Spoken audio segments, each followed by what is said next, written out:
ताज्या बातम्या पाहण्यासाठी धन्यवाद न्यूज चॅनलला सबस्क्राईब करा आणि बेल आयकॉनवर प्रेस करा। पालकमंत्रीपदाच्या वाटपासंदर्भात राज्याचे उपमुख्यमंत्री अजित पवार यांचे मोठे वक्तव्य। नमस्कार मित्रांनो, धन्यवाद न्यूजमध्ये आपल्या सर्वांचे स्वागत।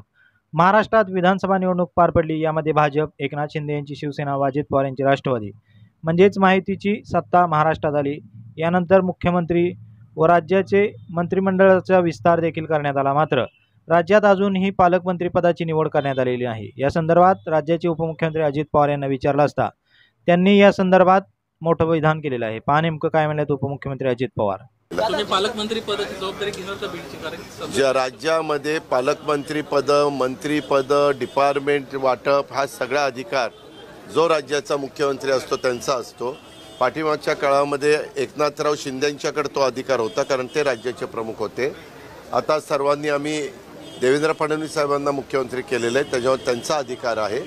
त्यांनी थोडंसं एक गोष्ट खरी आहे, निवडणुका झाल्यानंतर निकाल लागल्यानंतर मंत्रिमंडळ असे होतं, आता यायला काही वेळ लागला, त्याच्यानंतर खातेवाटप व्हायला वेळ लागला आणि आता तुमच्या ह्याचा पालकमंत्रीपदाचा परंतु तो आणि दाओसला पण मला वाटतं 19 तारखेला त्यांना जायचं आहे। 19 तारखेला ते दाओसला जाणार आहेत। त्याच्या आधी निश्चितपणे मुख्यमंत्री पालकमंत्री पदाच्या जबाबदाऱ्या वेगवेगळ्या मंत्र्यांना देतील।